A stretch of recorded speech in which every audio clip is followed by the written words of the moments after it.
도널드 트럼프 행정부가 오늘 대외 원조 전담기구인 국제개발처를 사실상 폐지하는 일정을 구체화했다. 연합뉴스가 이런 보도를 했습니다. 연방 국무부 태미 브루스 대변인이 오늘 브리핑에서요, 7월 1일까지 미국 국제개발처 USAID의 특정 기능을 국무부로 재배치하고 트럼프 행정부의 우선순위에 부합하지 않는 나머지 기능은 중단하는 조직 개편을 실시할 것이다 라고 의회에 통보했다. 이렇게 발표를 했습니다. 이미 우리가 알고 있는 내용이기는 합니다. 그런데 이제 실제로 진행이 되는 겁니다. 앞서서 마르코 루비오 국무장관도 성명을 냈는데요. 제대로 된 해외 원조는 우리의 국익을 증진하고 국경을 보호하며 주요 동맹국과의 파트너십을 강화할 수 있다. 이렇게 말합니다. 당연하죠. 안타깝게도 USAID는 오래전부터 본래의 사명에서 벗어나 있었고 그 결과 얻는 것이 너무 적고 잃는 것은 너무 많았다. 이제 마르코 루비오 국무장관의 이야기입니다. 루비오 장관은 또 트럼프 대통령 덕분에 잘못되고 재정적 무책임 시대가 끝났다. 미국과 미국인에게 가장 좋은 방향으로 해외 원조 프로그램을 재조정하고 있다. 필수적 구명 프로그램, 파트너와 우리나라를 강화하는 전략적 투자는 계속될 것이다.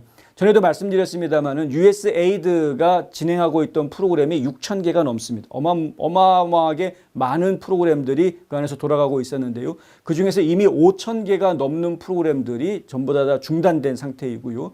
한 1,000개 정도의 프로그램들은 USAID라는 조직은 없애고 국무부가 이 1,000여 개의 프로그램을 흡수해서 계속 유지하는 것으로 그렇게 지금 이야기가 되고 있습니다.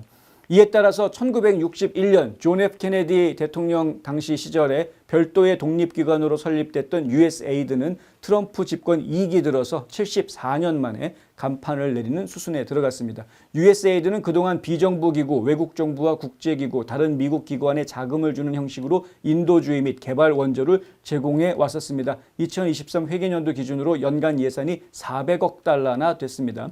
아울러 10,000명에 달하는 USAID 직원도 대규모 구조조정이 불가피한 그런 상황입니다. 앞서 트럼프 행정부는 집권 2기 출범과 동시에 미국의 모든 해외 원조를 90일간 동결했고 일론 머스크가 이끌고 있는 정부 효율부 주도로 USAID의 업무 대부분을 중단하고 직원을 해고하는 등 축소 작업을 이미 단행한 바 있습니다. 이와 함께 브루스 대변인은 미얀마 강진으로 인한 피해에 애도를 표했고요. 엄청난 강진이 생겨서 지금 빌딩이 무너지는 모습을 보신 분들 계시겠습니다만은 지금 피해가 굉장히 큰 것 같습니다. USAID는 재난 발생 시 대응할 역량을 갖춘 재난 전문가 팀을 유지해 왔다고 이 브루스는 이야기를 합니다. 이 팀은 생명을 구하는 데 필요한 식량과 안전한 식수를 포함한 즉각적인 지원을 제공한다. 미국은 요청과 보고를 바탕으로 지원 필요성을 평가하고 있다. 미국 쪽에서도 이제 그 미얀마 쪽에 지원이 나갈 거다라는 이야기입니다. 또 한국 얘기도 나왔습니다. 한국 영남 지역 산불로 인한 대규모 인명 재산 피해에 대해서 한국 국민을 지원하기 위해 뭉치고 있다라고 이야기합니다. 로스앤젤레스와 하와이 산불 당시 한국이 보여준 확고한 지지를 잊지 않고 있다. 로스앤젤레스 화재가 났을 때도 그랬었고요. 하와이 마우이에서 화재가 났을 때에도 한국에서 이 구조팀들 가서 소방대원들 가가지고 열심히 구조 활동을 벌여주었던 것, 그거 기억하고 있다는 거죠. 한국이 우리와 함께했듯이 우리도 한국과 함께한다. 이 브루스 대변인은 그렇게 이야기합니다. 자, 브루스 대변인은 중국 당국이 홍콩 기반 기업인 CK 허치슨이 파나마 운하 항구 운영권을 미국 기업 블랙락 측에 매각하기로 한 거래에 보안 위반이나 반독점법 위반 등을 조사한다는 것에 대한 입장을 묻자 이런 답변을 합니다. 중국 공산당이 이번 인수 거래에 화를 내는 것은 놀랄 일이 아니다. 미국 투자자들이 파나마 운하 양쪽 끝에 항구를 소유하고 운영하는 회사의 지배적 지분을 인수하게 돼서 기쁘다. 이렇게 이야기를 합니다. 그런데 하필이면 블랙락이 인수를 하는 것이기 때문에 이게 중국 정부, 중국 공산당이 화를 내는 게 진짜 화가 난 건지 아니면은 그냥 페인트 모션 포커페이스 하고 있는 건지 그건 잘 모르겠습니다.